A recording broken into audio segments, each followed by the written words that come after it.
Hey, what's going on, everybody? Welcome in Monday afternoon, new week, new episode. I'm Jesse Montano, going to be joined by Meghan Angley here in just a minute for Guerrilla Sports Off Ice.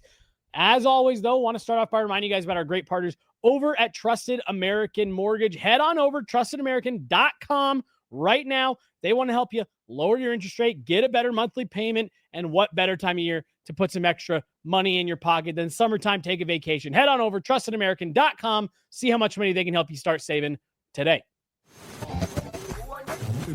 Hello and welcome in. Please do not leave your luggage unattended on the station.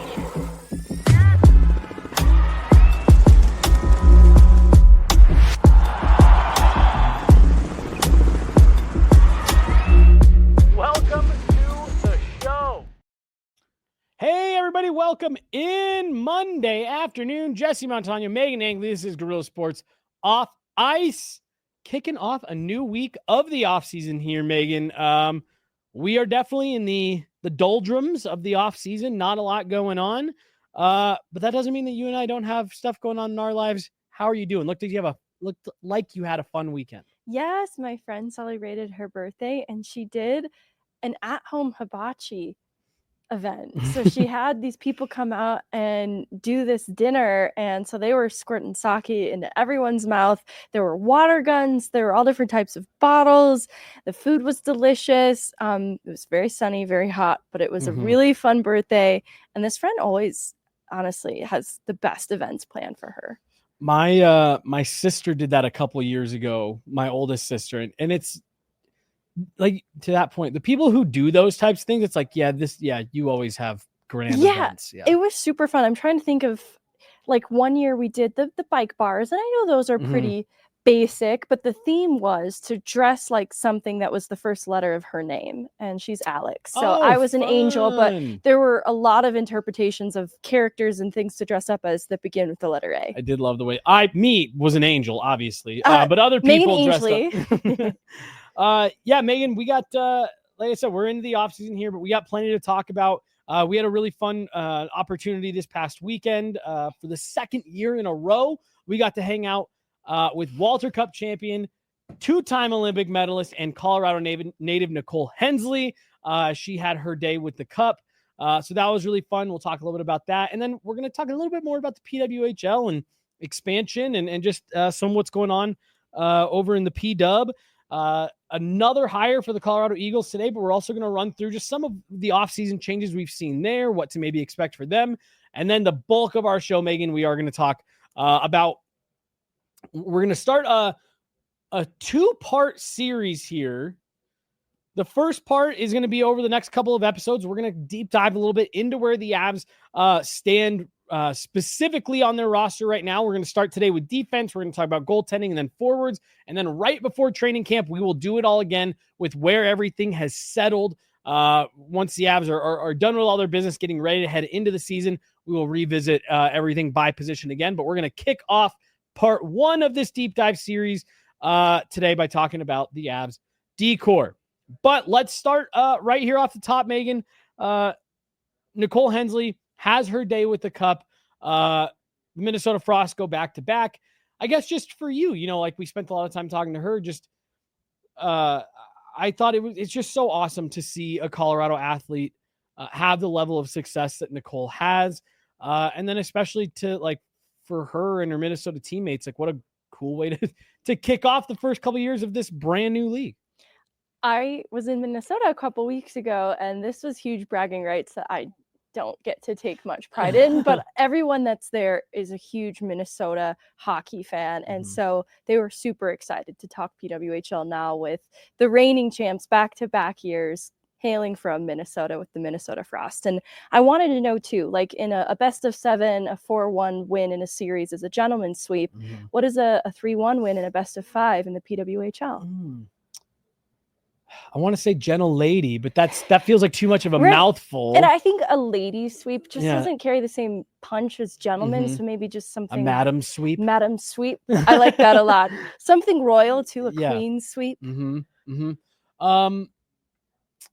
in the chat if you've got a good thought on this. Maybe we'll even have to put out a poll later because I'm going to spend the rest of the day thinking about this now. Yeah, but these women deserve a huge shout out. And a lot of OT games decide this championship this time around. So it wasn't an easy path to winning back the Walter Cup for the second year in a row for the Minnesota Frost. But I think it deserves a lot of credit where credit's due. This has just been a powerhouse of a team since they entered the league. I know it's pretty early, but it's been competitive year after year, and it hasn't been without adversity and a lot of fight from these women too. So really excited that they let us as Guerrilla Sports be a part of this really special day again. Yeah. And, Megan, last year I had a scheduling conflict. Wasn't able to be part of it. So you kind of took the day. This year our roles were reversed. So I told Nicole, I was like, you guys have to three-peat so that Megan and I can finally line it up together. We do have a couple clips here from Nicole from this weekend. We were able to stop. She was able to stop in the studio. And we were able to chat a bit, and then we went up to the top of Pikes Peak and chatted there. But just a couple fun clips from her. We got a ton of content coming from this weekend, but let's start here.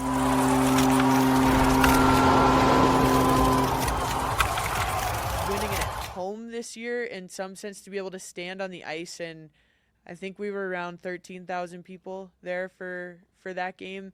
And, when you win it away, like, people leave or stay, or it's, they're not cheering for you necessarily there. So to kind of have that experience at home now and just see the crazy crowd and the purple and how many people were there in general, and just, I feel like that experience, like, I did take a step back kind of on the ice to, like, take that in, because it was kind of like, this is what it looks like when, like, an NHL team wins the cup. Like, this is how it's supposed to look. You've got all the cameras lined up on the ice. You've got this big presentation with, like, the, not fireworks, but the whatever they're called. Yeah, those things going crazy, the confetti. Like, it all just looked how it's supposed to look. And that was, I think, really cool to, I don't know, in some ways I was, not that it wasn't real last year. We had a lot of those things last year, but it just being at home and that many people there, it was like, this is what it's supposed to feel like.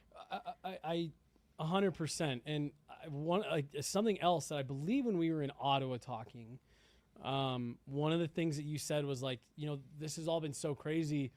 2 years ago, we were hoping that someone would give us tape, and now here we've got all this. And to your point, I had to imagine that the moment you're describing right there kind of ties into all of that. Like, man, I just wanted tape a few years ago, and now here we are with the cameras lined up and the confetti and like sparklers. I don't know what to call sparklers, maybe that's the word. And just all that, and the fans and the jerseys. Like, I just can't imagine what that moment is like for not just you, but all of you guys. To just see where the game is at.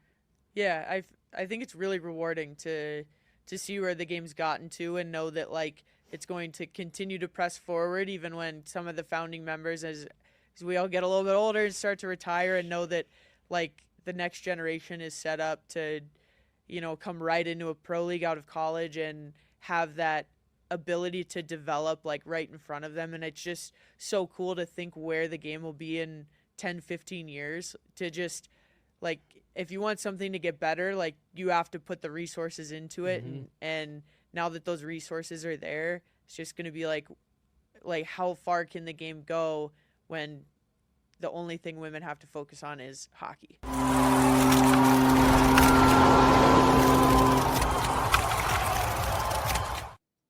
How far will the game go when the only thing the women have to focus on is hockey? And I think that's been my favorite part of watching these first two seasons of the PWHL is it's a real unified league that has the backing and the support that the game finally deserves.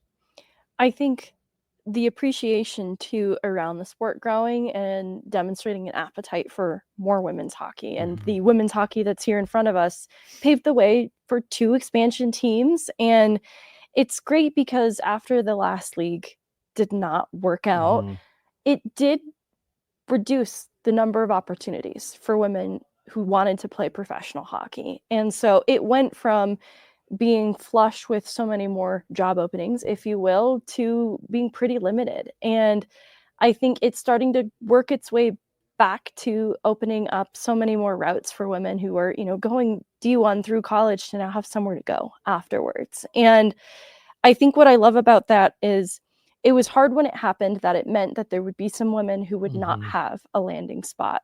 But in doing this the right way and trying to gradually build out the league as the appetite demands it, I think it's going to be more stable in the long Mhm. run. And so that's why I'm excited to hear how excited Nicole was seeing their team covered with the seriousness of an NHL team, because it should command that kind of respect and that kind of coverage. And I think that the way that they're growing the PWHL, it might, be maybe a bit more gradual, a bit slower, but I think the results are proof of why it needed to happen this way. And seeing then the attendance just continue to go up and grow with the teams that are existing right now, and then obviously paving the way for expansion teams.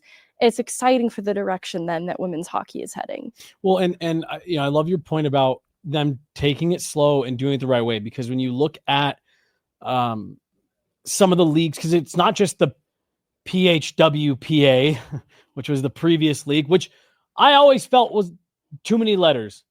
That league maybe could have done better if they would have had one fewer letters. No, I'm just kidding. But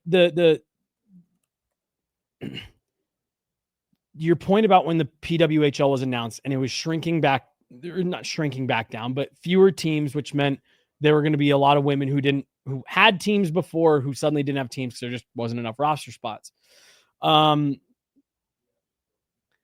Like you said, them slowing it down. The overall talent pool, every team is good.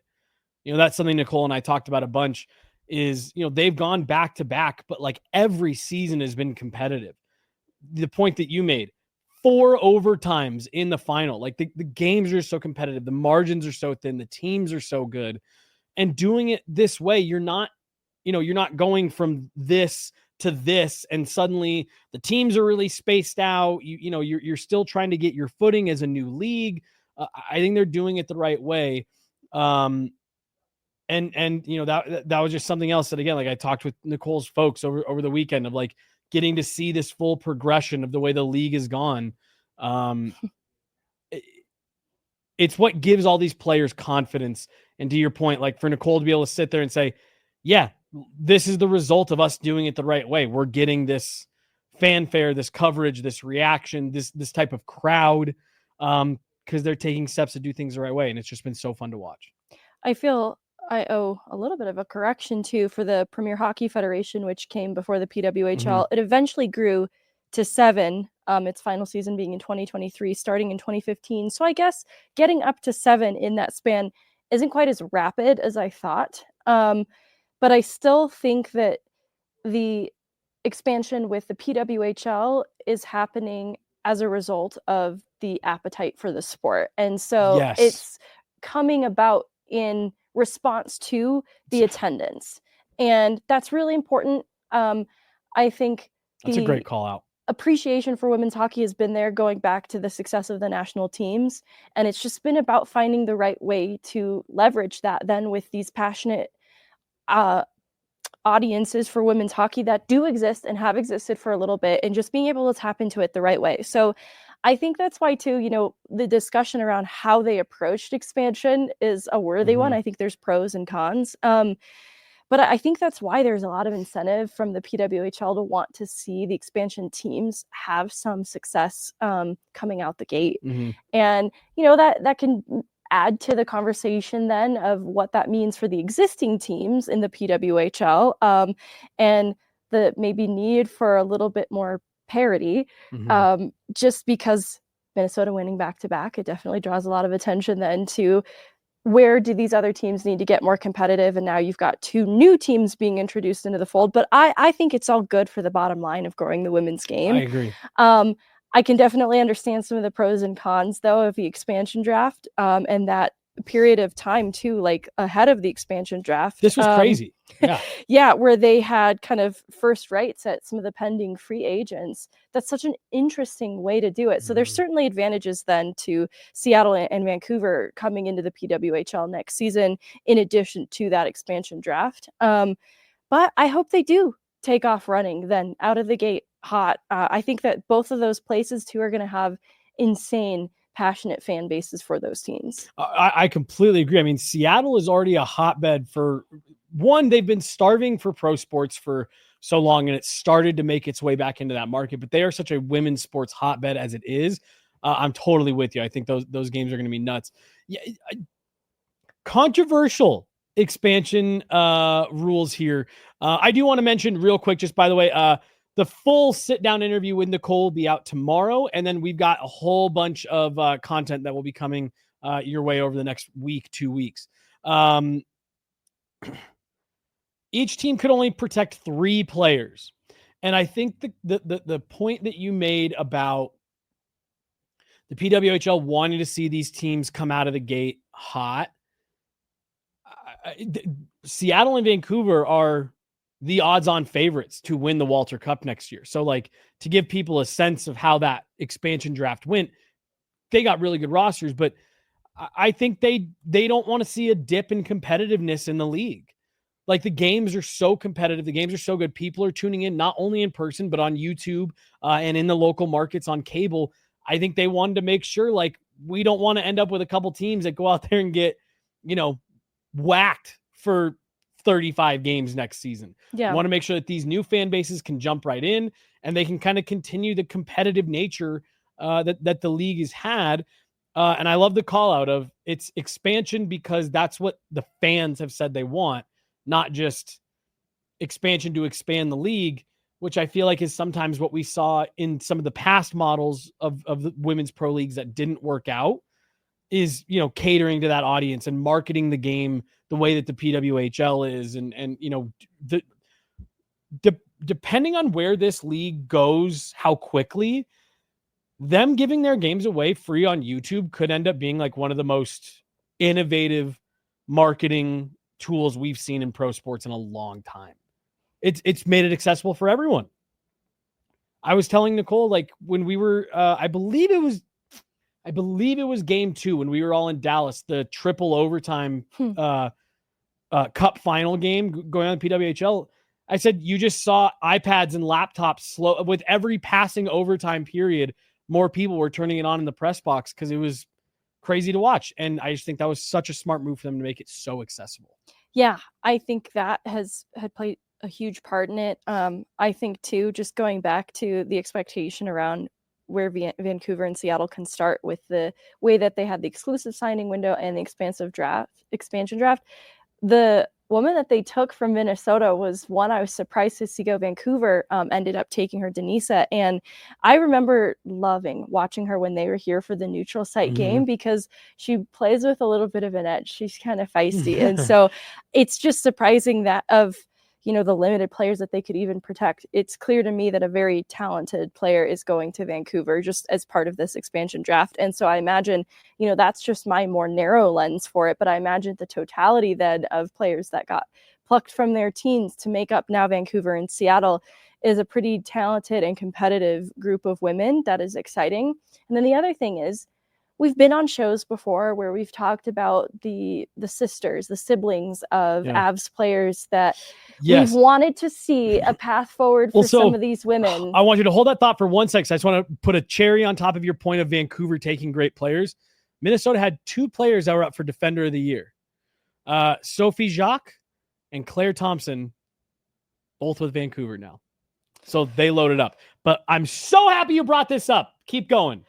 Abby Newhook gets selected in this recent draft and she gets to stay in Boston. So that full circle moment of playing in Boston for college and then getting drafted by the Boston Fleet is really wonderful. And there was a time where the future of hockey for Abby Newhook was uncertain. We didn't know how to talk about it. And we knew that she was such a talented player at the collegiate level that this was the hope that one day there would be a landing spot for her. And I'm just so glad that we get to sit here and have this conversation now about where Abby Newhook's hockey career will take her next. Because at one point,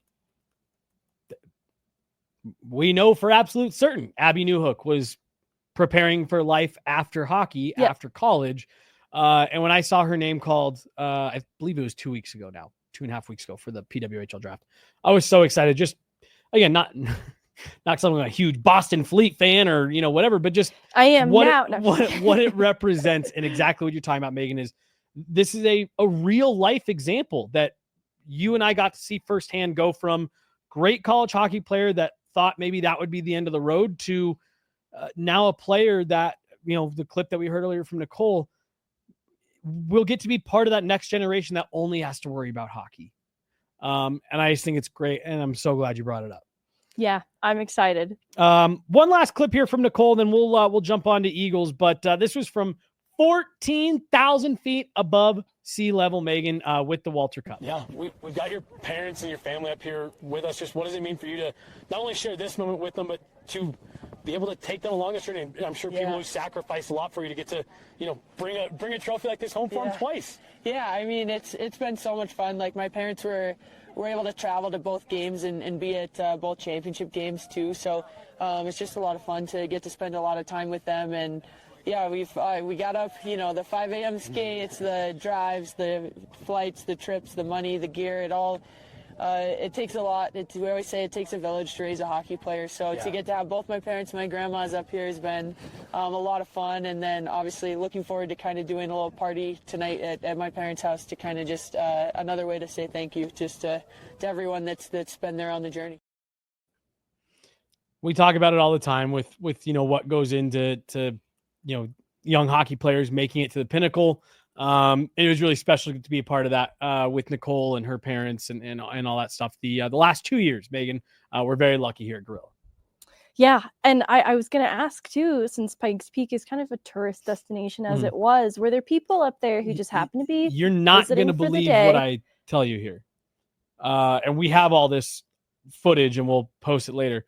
We ran into two, they were together, diehard Minnesota Frost fans. Oh my gosh. One of them lived here in Colorado, but flew out for like 8 Minnesota Frost home games. Yeah. Then the other one lived in Chicago, same thing. And then they had the third member of their friend group who wasn't there with them is a Frost season ticket holder. You're joking. Dead serious. So we're walking, and there was a lot they were asking, like, what's the trophy? That's what I was going to ask. And that's beautiful PR for the amazing sport, for the women's league, right? And people were so like, they were so excited for Nicole when, it was explained. But then suddenly we're walking and this, younger guy comes up and he goes, "Is that the Walter Cup?" And the conversation goes, he goes, "Are you Nicole Hensley? Oh my gosh, you're my favorite." And it just like, we were sitting there and, it was unbelievable, that we ran into these two Minnesota Frost fans on the top of Pikes Peak.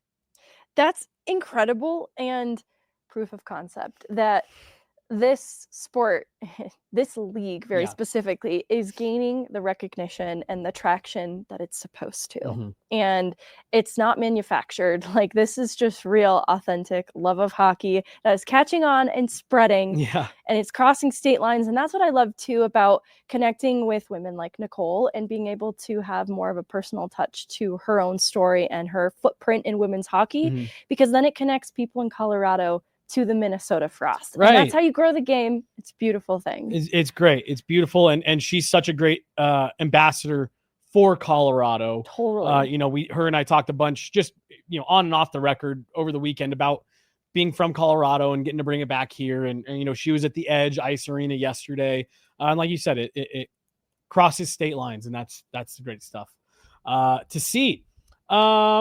Let's hit it. Yeah, let's give it $1.99 from Vaguely Sober. There's a super chat, lights. Love to see it. No little man this year. We did have some champagne out of it instead, though. Okay. And then she ate some. There's donuts. There's a donut shop at the top of Pikes Peak. Oh, nice. And again, just if you follow Nicole on social media, this is gonna be another thing that just, what are the odds?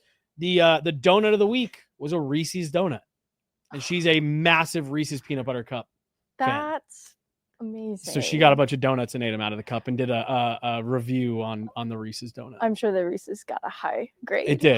Yeah, it was. That's it was so solid. awesome. So no little man, but donuts this time around. Yeah, you got to switch it up a little bit. Got to change it up.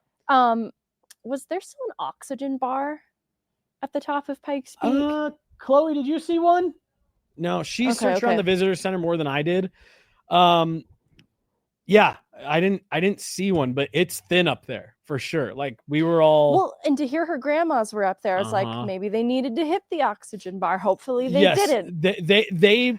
They were stationary a lot more than the rest of us, which was probably take it easy. No, that's good. The air is very thin up there. Very thin. Very thin. All that content is coming your guys' way here over the next week, 2 weeks. But the full sit-down interview with Nicole Hensley drops tomorrow morning.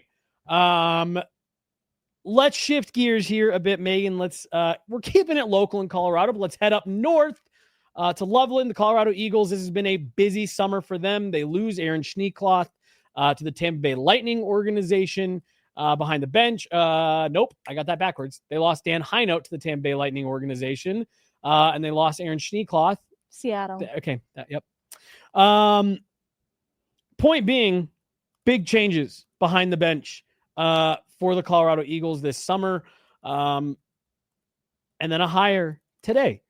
So Mark Letestu, we talked about this last week on the show, is hired as the Colorado Eagles head coach. He comes from the Cleveland Monsters. Well, today they add Wheeling Naylor head coach Derek Army. Tim Army's son, former assistant coach for the Colorado Avalanche. Megan, I'm not going to expect that you are extremely well-versed on Derek Army's time with the Wheeling Nailers, but your thoughts on this hire? No, I'm just kidding. But you'd be surprised in that I've had 2 different people DM me personally about what an amazing person and coach Derek Army is and how lucky Colorado is to have him. And a writer I'm a big fan of, we've only ever connected over the internet. So I haven't met her in person, but she covers the Pittsburgh Penguins, and I really hope I don't butcher her last name. I think it's Taylor Hasey. Shout out Taylor. Has covered the Pittsburgh Penguins, but a little bit the Wheeling Nailers. And she wrote an article on DK Pittsburgh Sports that has a lot of insight into Derek Army's time as a coach. He kind of climbed the ranks gradually, and she was one of the people who DM'd me with just a little bit more insight, and a lot of it's captured in this article too. But there was a notable shift around the team and the organization when Derek Army became the head coach. It was a notable shift in the enthusiasm that players had to be there. And she points out that at the East Coast level, this can be a challenging stage in a player's career because they are trying to climb the ranks of pro hockey and they want to be in the American League. They probably have distant NHL ambition in there somewhere too. And East Coast, it's not abundant with luxury and all the perks of playing professional hockey. And so it can be a little bit tough. And under Derek Army's coaching, they saw 62 players recalled to the AHL. And this team now has the winningest record in franchise history. And so this turnaround, not just in the observable shift in attitudes, but in the results, is marked. And I think it's exciting then to have another young voice. What I think is interesting about Letestu, Branham, and now Derek Army is that collection of men is pretty young for coaching. And so they bring a lot of interesting experience that can connect with younger players too, I think, in that kind of age makeup. So I'm super excited because between the DMs I'm getting about Derek Army just as a person being super involved in the community, this complete change in attitude and enthusiasm, I'm super excited then to see how that translates to this coaching group that's going to be behind the bench in Loveland next year, because I think Heinout had a really high energy, high vibes personality that added a lot to the Eagles leadership. And so I think that Derek Army is going to be a different sort of representation of that. Tim Branham, I don't want to undersell what he has meant to the Eagles the last couple of seasons. The top 10 special teams that they had this last year, that PK is run by Tim Branham. He oversees a lot of the defensemen. He kind of followed after Aaron Schneekloth was promoted to head coach. It was Schneekloth who oversaw the defensemen previously, then it became Branham. And I think that has just continued on a legacy of success with the defensemen and that defensive identity. And so then it's Mark Letestu then, who recently captured the North Division title back with the Cleveland Monsters. And they kind of had a turnaround. Like this last year maybe doesn't jump off the page in terms of their record, but I think they've been building towards a track record of improvement and success, going back to when they clinched that North Division title. So I'm just excited, if you can't tell, about this collection of men. I want to see each of them rewarded. This is a promotion for each of them that they have earned in climbing the ranks throughout their coaching careers, and very excited to see all of the personal endorsements that are coming through for Derek Army in this hire. Well, and it continues the, let's say, track record of the Avs organization trying to bring in high character individuals, whether it be coaches, staff, or right down to players. These are again individuals, because I don't want to say guys, because I'm thinking Kim Weiss as well. These are individuals who are very highly respected, very well thought of, connect well with other people, and this does these hires that we've seen do seem to fall in line with all of that. That continued. I'm glad you mentioned Kim Weiss, because something that maybe didn't get a huge shout out from this last season, her first year as video coach with the Eagles, is that she wore so many hats beyond just the role of a video coach.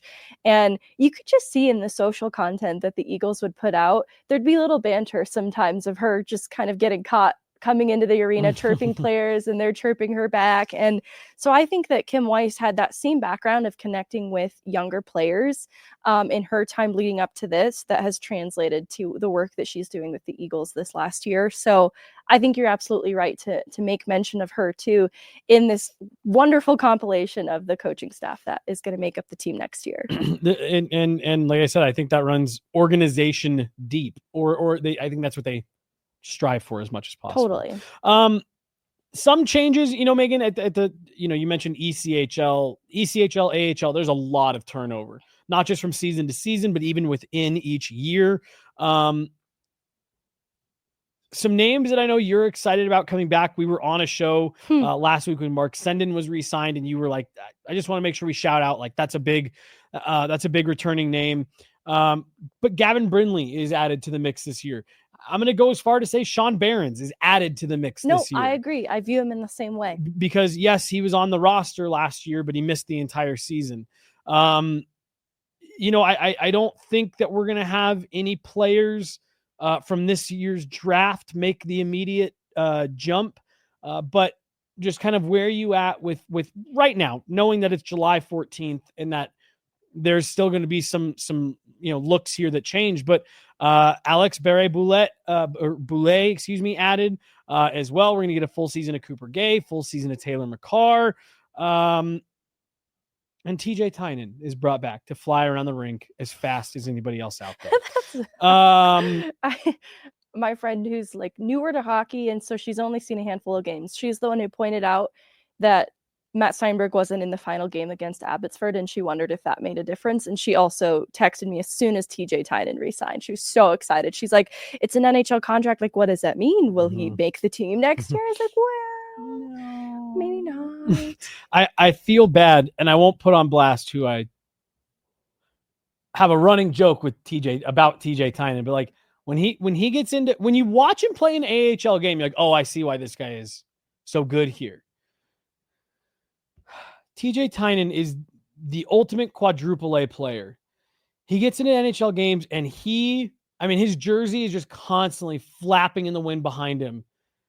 He just doesn't really do a whole lot out there. But so I just always laugh that TJ... At the NHL level. Absolutely. Because he does a lot at the American League level. A ton. Like I said, he's a quadruple A player through and through. But the kid can fly. No doubt about it. Well, and so I'm excited that he'll be a part of the core going into next year, because between like a Jason Megna, Jacob McDonald, and a TJ Tynan, they lose a Matthew Phillips, who was a really important part of that top line mix for the Eagles. There's a couple other departures. Let's see.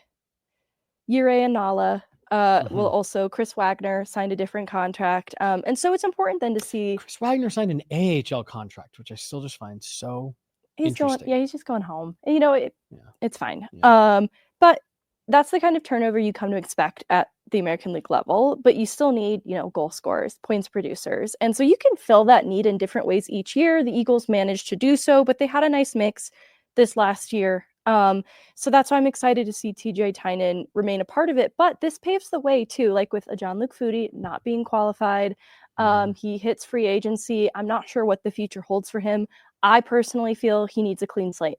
So there is still room for Jean-Luc Foudy to sign an AHL only deal with the Eagles. But I imagine a clean slate and a change of scenery is what's needed for Foudy. And that just opens up the opportunity then in the forward group for players like Cooper Gay and Taylor McCarr, who were able to make their debuts, but weren't able to regularly stay in the lineup in part because of opportunity. And so I'm excited to see then players like Nikita Proshepov and Ivan kind of climb the ranks in the top 6 and solidify themselves as options that can play up there, because the production will have to come at this level. That's just kind of a requirement. So I'm excited for a full year of that opportunity for players like McCarr and Cooper Gay, and then Sean Barron's on the back end. A very similar issue exists, and it's why too. Like, he'll be competing with Sage Weinstein. We'll go with Stein. It's Stein.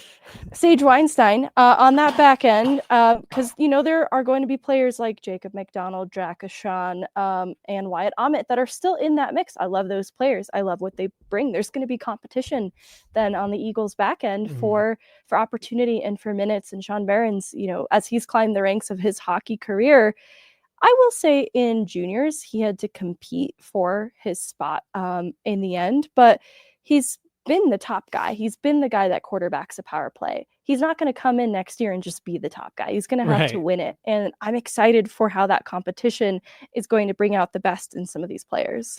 All right. So I've got two questions, then we'll move on to the Avs D-core. One of them is relating to the Eagles. The other one is AHL related. Both are about goalies. So Trent Miner, we are all fully expecting will be the guy in net going into next season. Maybe even throw the comment up here about from Alyssa about Nabokov. Ilya Nabokov is in town right now. He was posted a picture at the Avs facilities alongside Brent Burns, who wasn't wearing shoes. Big barefoot shoes guy, probably. I know a person. But Nabokov, even though he's got an ELC, he is on loan back to the KHL for this season. So he will not start the season in Loveland, which I actually think is good. I do too.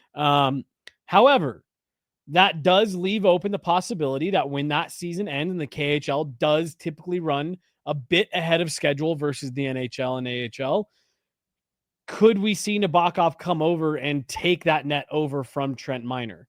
I think is the question that, as we get near the end of the season, is going to be the question in a lot of people's heads. I guess just what are your thoughts? Where are you at on that? Or do you hope that by the time that's all ending, you're heading into playoffs and you bring him in to be the third for the Avs and just spend time around the organization and NHL level? Or do you think that Trent Miner really, really has to solidify himself to not lose that net come the end of the year? Yeah, I mean, I think he does need to solidify himself, but he signs the 2-year extension with the Avs. I think that shows a little bit of faith in him having opportunity, especially in this next year, because they haven't really brought in anybody that you're looking at is going to be taking the job from Trent Miner. Like they signed Kyle Kaiser to an AHL deal earlier in July. And so that's just another guy that you're viewing as kind of depth in the goaltending chart. Adam Scheel will be up for a new contract. Like he's a UFA come this July. So that's somebody that I could see them having interest in remaining a part of the organization that they just haven't signed yet. But all that to say, none of those names are jumping off as guys that are going to take Trent Miner's job in this next season. So I think the full faith is in Trent Miner as the starter for this year.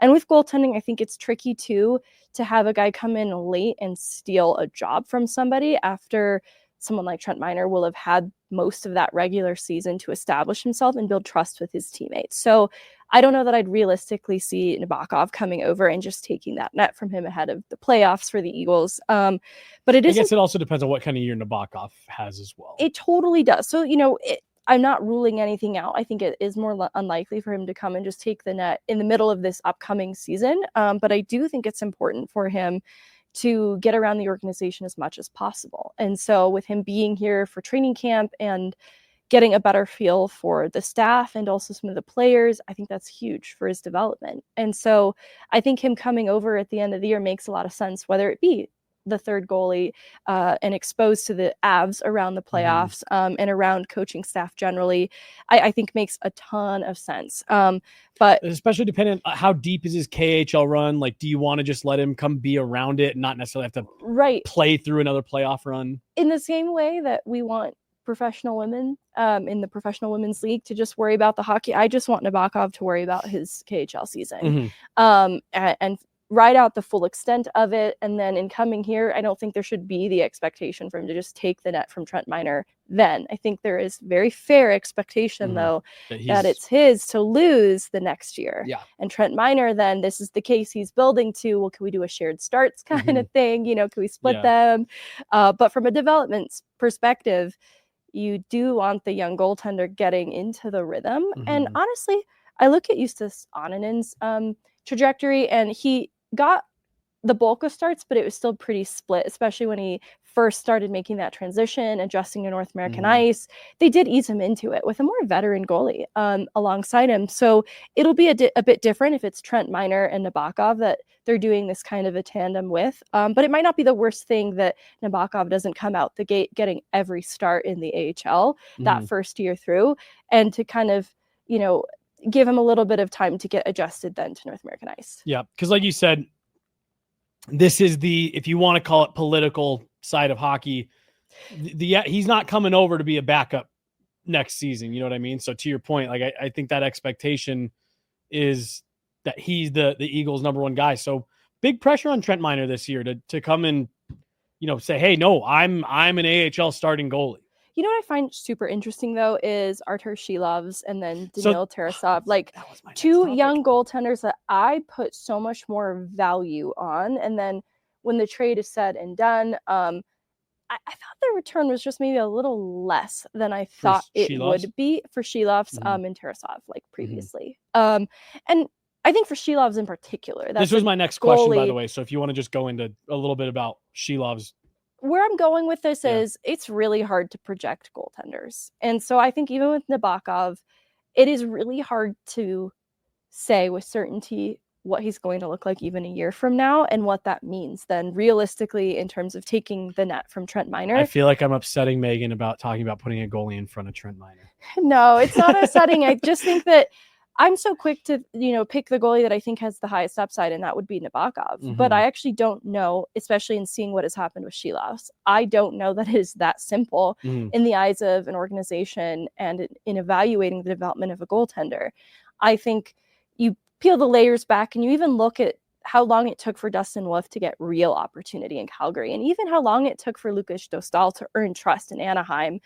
It is interesting to me then what has happened with Shilovs as a young goaltender with, you know, a few behind a Thatcher Demko whose health has been in question with Vancouver, that it seems interesting to me that the young goalie with high upside that has been a bit shaky at the NHL level, but has really held it down at the AHL level and then in past Worlds competitions. Like Shilovs has really demonstrated he can handle himself on those stages where the pressure good NHL playoffs last year is intense. Well, it was like a high and a low. Not his fault at all. Right. But then he lost the net at the start of that next year to Kevin Lankinen. And so I think that's where the trust was lost, as he couldn't be consistent at the NHL level. And so the task at hand was to go be consistent at the American League level.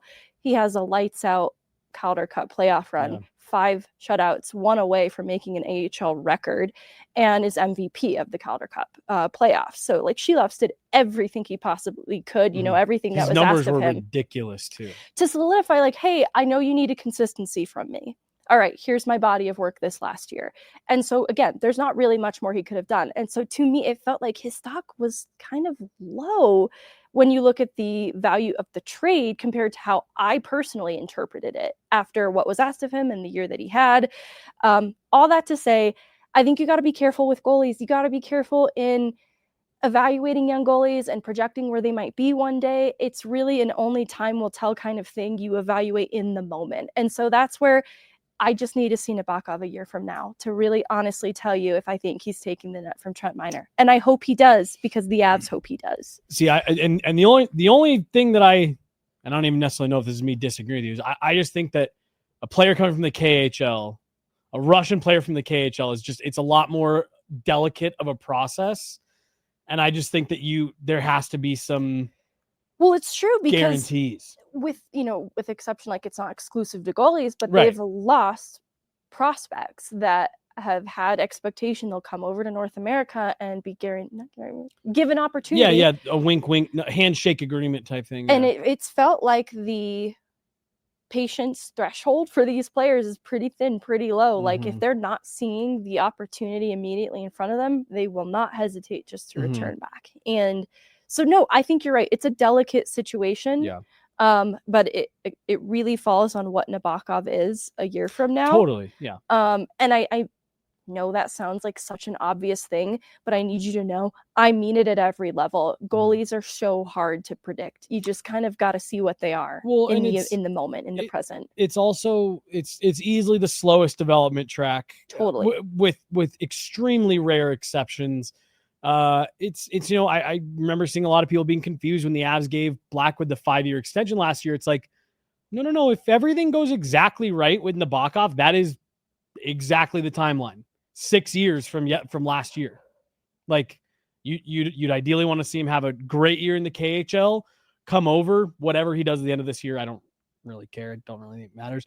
Then you want to see him win the AHL starting job next year, and then be the AHL starter for another full year.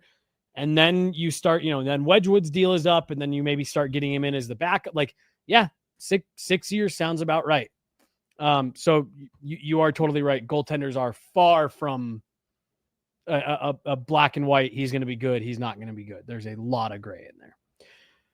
I left out on the back end conversation for the Eagles too. I talked about the kind of mainstay guys that you expect to be at least, in the top second pair roles between Wyatt Ahmet, Jack Ashawn, Jacob McDonald. But there's some of those young guys not so different from the Cooper Gay track. On the defensive side, you've got Hank Kempf and Connor Kelly also vying for opportunities. And then Ronnie Attard, that right-handed defenseman that came up through the Flyers organization that a lot of people wondered about. That's going to be just another name in the mix competing for a job on the back end. And so that will make the task at hand for Sean Behrens that much more challenging. But I'm excited because I kind of like all of these players. So, I don't think I'll be disappointed in the end unless something goes terribly wrong with Sean Behrens. Don't tell Megan this prospect pipeline is empty. A lot to be excited about and love, and we'll keep on top of that as we move through the summer. Megan, let's get into what we're kicking off a series. Whatever. I don't know what the right way to say it. You're right. How do we do this since we've done so much time on the Colorado Eagles? Sorry.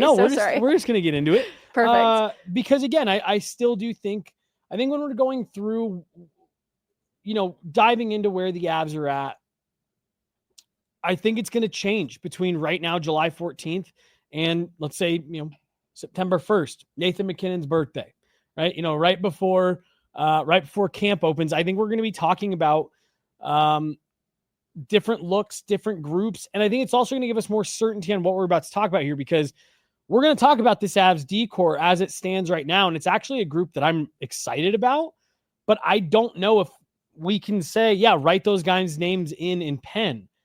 I still think there's a chance we see some shuffling, some moving around, and that's a little bit of what we're going to talk about right here. So if the season started today, Megan, the Colorado Avalanche would be hitting the ice with a D-core that looks some version of Devon Toews, Cale Makar, Sam Girard, Josh Manson, Brent Burns, Sam Malinsky. That's a double righty pair there on your third pair. But to me, that is a mix of, you got some youth in there. You got some experience. You've got 3 Norris trophies. You got some mean physicality in Josh Manson. You got some really well-rounded defensemen in Cale Makar, Devon Toews. I think there's a lot to like about the way this group is currently put together. And I think there's plenty of reason to say, the Avs should go into the season with this being the group. I think what I have found interesting is, one, I agree. I'm leaning pretty positively around the construction of the decor presently, but I'm also maybe challenging myself a little bit because it's not so different from how the season ended, right? I think the biggest difference is swapping Ryan Lindgren for Brent Burns. Mm-hmm. And so obviously Erik Johnson is still in that picture, but I don't think the presumed loss of Erik Johnson is going to alter the look of this decor that drastically. And so similarly to like somewhere in there is Keaton Middleton as kind of the extra guy on the outskirts. And again, it's not like totally moving the needle on how I feel about it any differently. Right. I think maybe from a depth perspective, that would concern me a little bit. I think as far as that extra guy, I maybe want someone ahead of Keaton Middleton in the depth chart. Totally with you. Not a deal breaker. I don't know. Maybe they're eyeing Ronnie Attard for that. Like his physicality and his model of defenseman is a bit different from the puck moving kind of guy that they have. So maybe that's a guy that they're eyeing for a depth role in the chart for the back end. But anyways, not really a big deal in my eyes. They'll figure that out. That'll come together. So, does Brent Burns then really move the needle differently from Ryan Lindgren? And I guess that's the question I need to answer. Differently, I think, is the key word there. I think they move the needle in different ways. Well, and honestly, I was never crazy about Ryan Lindgren. I liked him, and I thought he did what I thought he was going to do just fine. Okay, I guess you kind of understand that. Let's pause. Did you have any, because when the conversation was around them potentially bringing him back, I saw some people that were like, no, you can't bring I'm like, what were you watching different what from did me? He do to you? Right.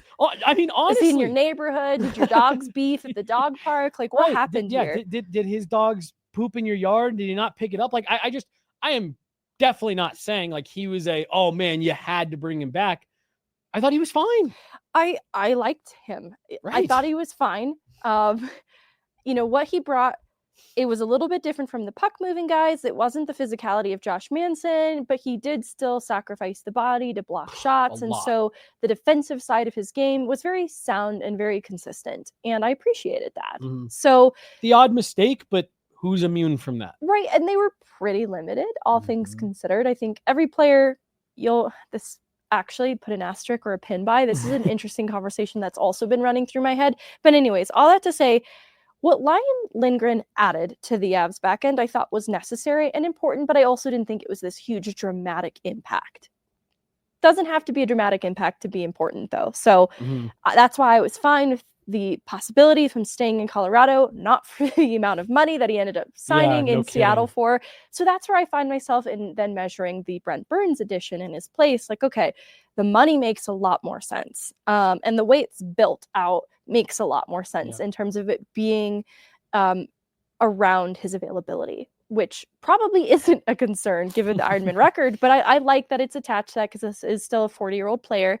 And so Brent Burns, I think, when you look at the issue of scoring with the whole of the Avs team through the first round of the playoffs, I looked at the criticism around Cale Makar and just maybe not quite looking like himself for a lot of that series because Dallas had his number and knew how to contain him. And I think about how there are those puck-moving guys on the back end that you want to see be more of an offensive threat when this is clearly an issue for the team.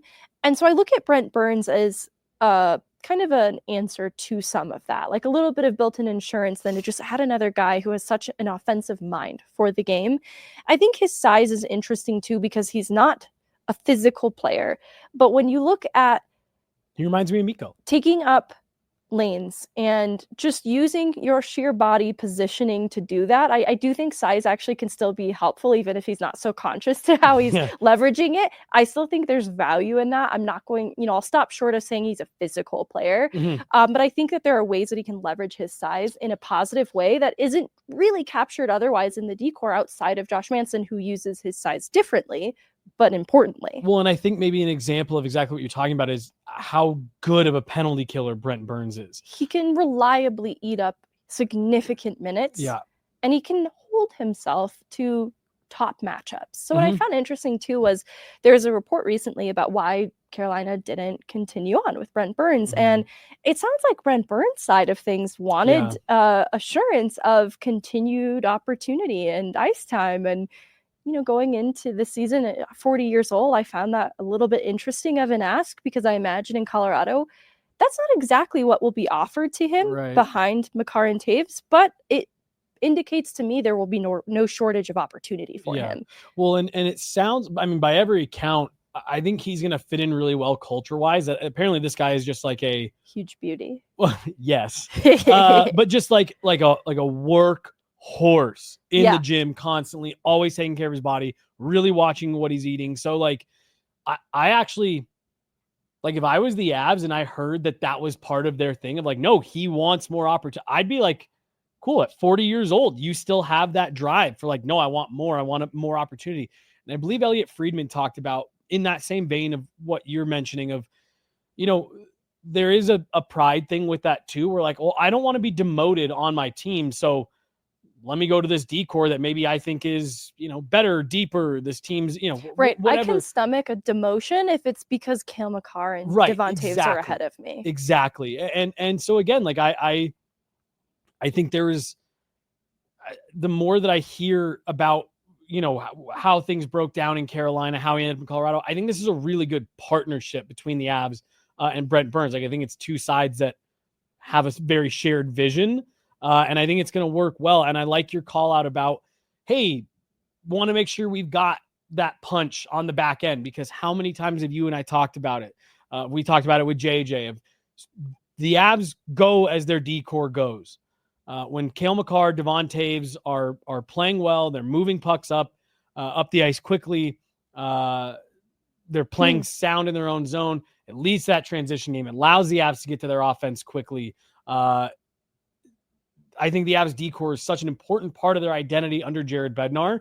And I think that was a great call out of let's make sure that we've got this veteran offensive punch to maybe play next to Sam Malinsky and help shepherd him through this, a bit, a player that maybe plays a little bit similar.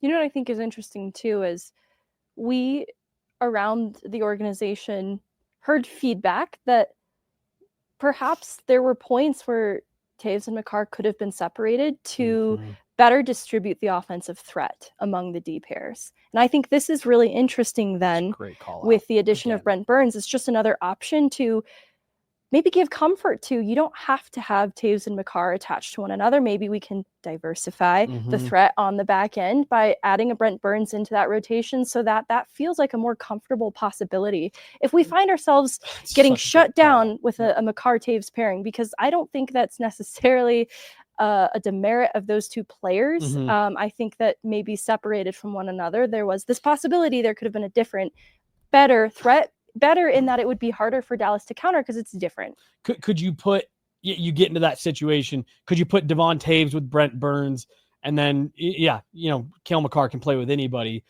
out there with Sam Girard or... And honestly, I've seen an interest in Taves Malinsky. Going back to like pairings that I've seen Bednar go back to and try, I think there's an interest in trying to see if he can get that to work. Not as a permanent full-time thing. Again, this is just, they're looking for break glass in case of emergency if they find themselves in the position that they did with Dallas. I really do look at Sam Malinsky as, I'll put a couple, Diet Cale Makar light. I see no need for asterisks. It's pretty self-explanatory. Right. Diet and light had to get in there, but we all get the point. The way he moves, laterally, his ability to get pucks through. Sam Malinsky has an absolute bomb that does not get talked about anywhere nearly enough. The dude scored like 7 goals last year, and I think 6 of them were like back bar and out. Just, he's a great shooter. He's got great vision. And he told you and I last year, a big part of the reason I picked Colorado Avalanche was to play with Cale Makar. It's clearly a player that he models after, and we see how well it works with Devon Taves and Cale Makar. I think that's really interesting. Get Devon Taves with Sam Malinsky a little bit more. But I think that's a great call out, Megan, because that is something that we heard, that they maybe wanted to see some more shakeup when things got tight. And this definitely gives you some options.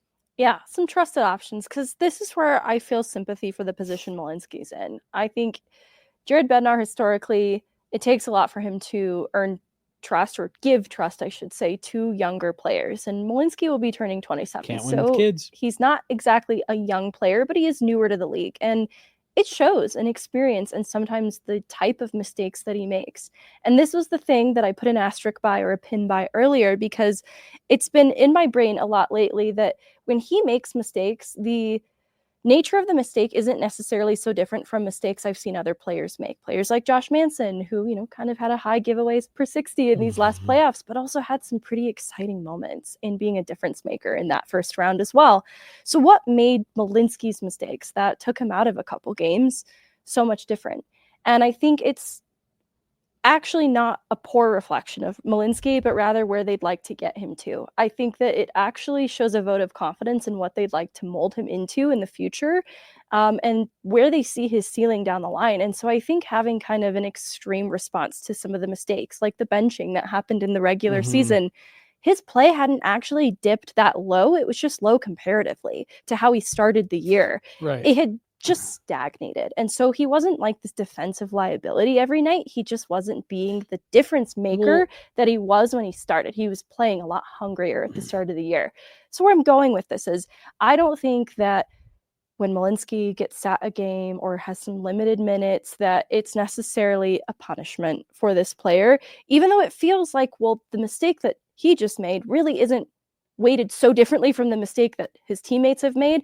But I think that they want to teach these mistakes out of his game now. Yeah. Well, and that's what I was going to say was, and I don't know, maybe saying that they're weighted different is the right, like he's graded on a curve when other people, or maybe others are graded on a curve. Sam Malinsky isn't yet, because he's having to earn that trust, build up Jared Bednar's confidence in Sam Malinsky. And I think it went a massive way that what you're talking about, where, the mistakes he was making, not only the mistakes that he was making, but where they were coming, at what moments in the game they're coming. You have the 2-week stretch where he really, wasn't getting in the lineup. He was having a hard time sticking. You hit that Four Nations break, and the way he came out of that, I think probably earned him a lot of grace with Jared Bednar to say, hey, I was able to take everything, the struggles, the feedback, the moments when I did well and maybe wasn't rewarded in the way that some other players were, or, mistakes that were maybe graded a little bit more harshly than other players were. I was able to take all of that, compartmentalize it, put it away, learn from it, and then come out of that break and take my game to another level. That shows great emotional maturity. That shows maturity in your game. And his talent and ability, I thought, shined through in a way that it did even more so than earlier in the season. Yeah. But more closely reflecting the 20-ish, 23 games that he got the previous season, where I was sitting there going, how do you keep this kid off the roster? Right. He's jumping in offensively. He's making things happen. He's moving the puck north. That was where I honestly felt like his back half of the season was more closely in line with like the kid that we saw now 2 seasons ago, who was playing fast, loose, and extinct, off of instinct, just trying to make an impact. And that kid in the first year was prone to some mistakes. Sure. I think the version that came out of Four Nations was so much more polished. And that's by design from my perspective. It's, sometimes it feels like the punishment doesn't always fit the crime, but it's because I think the organization has higher expectation for him. Truthfully. Yeah. And sometimes it's hard then. It's like, well, I just saw this guy make a similar caliber of mistake, but we expect more from you. And so that's what I think is happening to his game. And the path ahead for him is going to be a little bit challenging to continue to earn minutes and opportunity. But I think that's good. I think it is good, well, especially looking at the player coming out of the Four Nations break. Yeah. It inspired much even better play than before. And again, I don't think it was bad before. I just think that it had kind of plateaued. And it was a way of getting more and better out of this player. Because at this point, I think I'm pretty fluent in Bednar speak. And the way that he speaks about Malinsky is a coach that has a lot of belief in this player. I know sometimes the way he gets utilized, it feels like, oh, he doesn't trust him. I think there's a lot more trust there, and that sometimes the way these mistakes get addressed and handled doesn't always reflect it, but I actually think we're just interpreting it all wrong. And not to mention, we mentioned with Brent Burns earlier, this having an impact on him, like there's a safety blanket there for Jared Bednar in number 7 and number 8. And it is hard not to go to that when you see a player that's making mistakes. But just putting a bow on what you were saying about, the expectations are high for a player like Malinsky. We know the organization is really high on this player. And again, just to like the point of like, yeah, the expectations and the standards that you're held to are a little bit different. We know Josh Manson is a full-time NHL defenseman, and we know what he's capable of. So when there's a mistake, we know that he's, better than that. We're still getting there with Sam Malinsky, if you're the organization, of knowing that this guy is a set and forget NHL player, and he's got to work through this stuff. And like you said, he's got to learn from those mistakes. And that's what I think he showed the most growth on this past season, was being able to take not his best game and come out of that playing maybe the best hockey of his career so far. Well, and I thought that he was still kind of on a short-ish leash in the playoffs. And so what I think is interesting too is when you dig into some of the numbers, despite playing fewer games, things like hits and blocks still come in at a pretty high number per 60, and especially considering he was utilized in maybe more limited ice time on a nightly basis. I found it really interesting then that the impact of his game physically had also taken a small step forward, because I don't think it's something that we talked about. I think people were even critical of the overall physicality of the Avs coming out of that first round series, but I think day by day, you're getting a better player out of Sam Malinsky. And it just needs to continue to be rewarded with the opportunity as appropriate, as necessary, because you're absolutely right. We know what Josh Manson at 33 years old is in the NHL today. We don't know what Sam Malinsky is in the NHL tomorrow. And it is important then for him to continue to be pushed as a player. And that's what I really hope this next year is for him, because I think he can be an important ingredient on the back end and more of a difference maker. In the way that I was talking about Lindgren kind of being this fine player who didn't necessarily drastically change the complexion of the decor, I think Malinsky is a player that can. I'm going to lob something at you here. That's crazy. You better not trade Sean Barons. No. Sam Malinsky. No. This is way more perfect.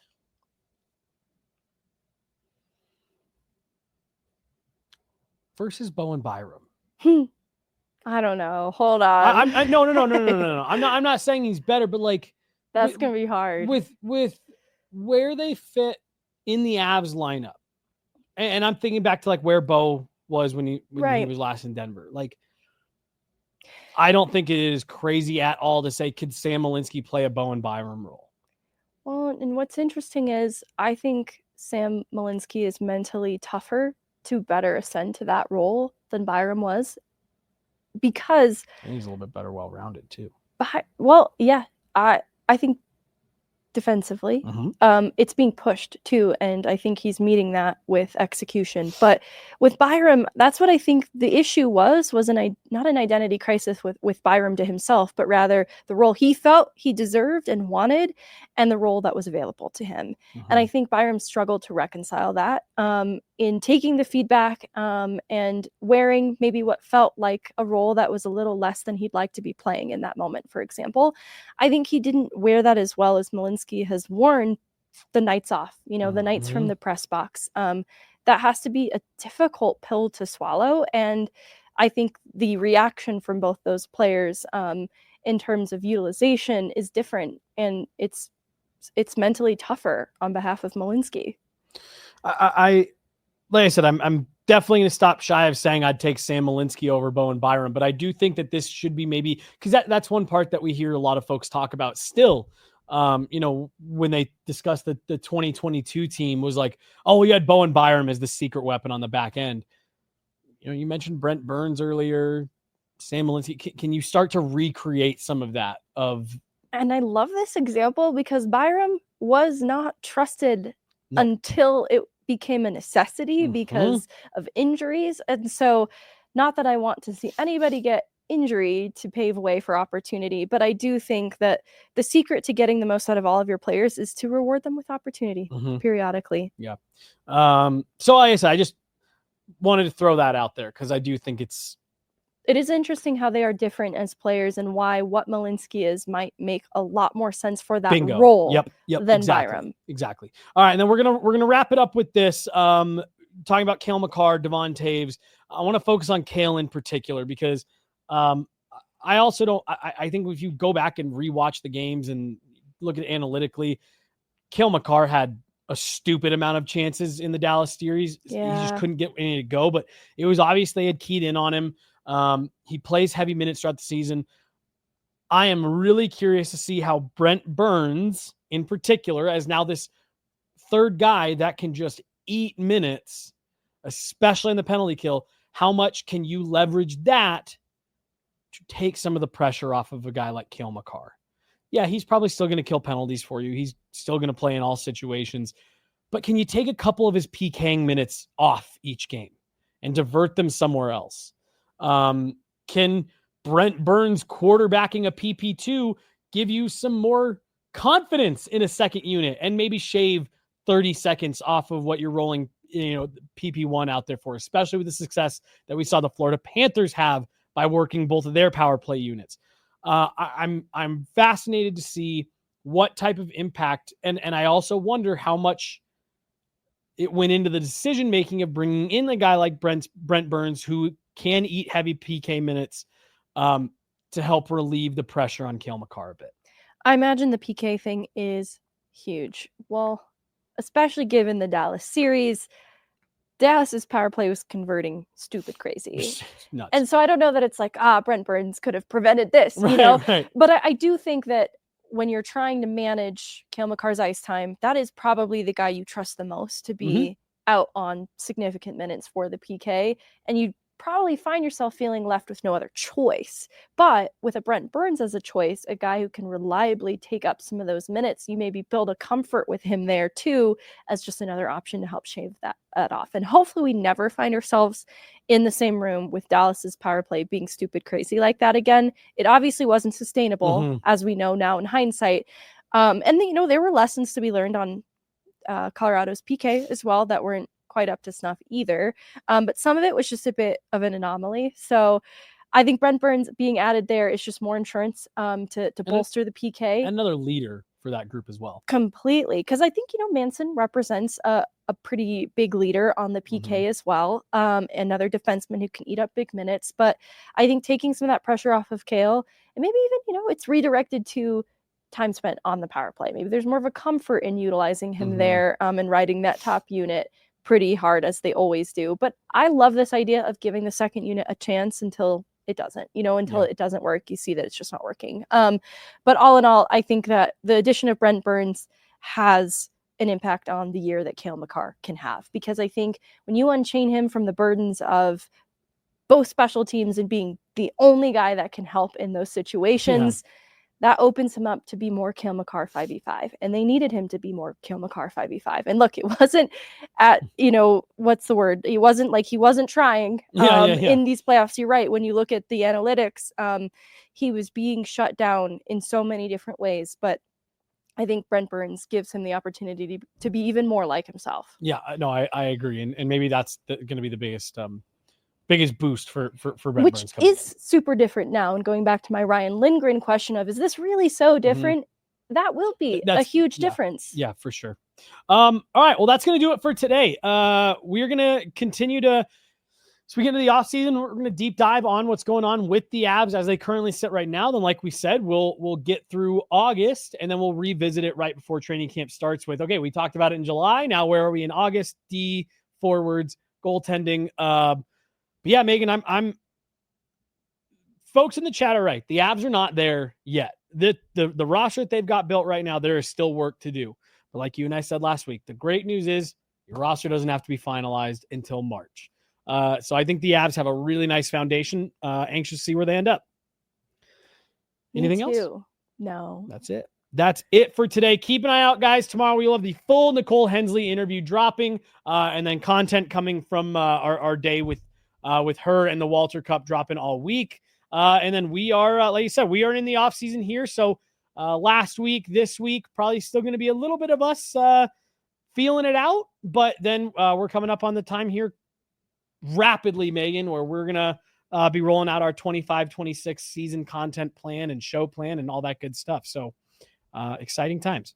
She's Meghan Angley. I'm Jesse Montano. We got Chloe Thiel behind the glass today. That's going to do it. We'll talk to you guys next time. This is Gorilla Sports. Bye. Off Ice. See ya.